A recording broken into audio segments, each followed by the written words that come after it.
Hey guys, what's up? In this tutorial we're going to show you how you can use the paint bucket tool on Inkscape in 2026, so let us get started. Alright, so let me navigate to this document here, example document, and insert a shape for the sake of this tutorial, like a rectangle. So guys, you may use the paint bucket tool by navigating to it on the left hand side, or use the shortcut U.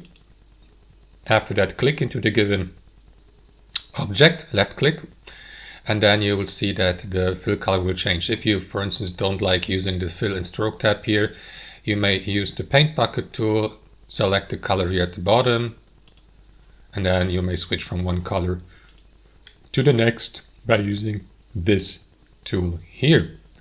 And you can do this with any other object.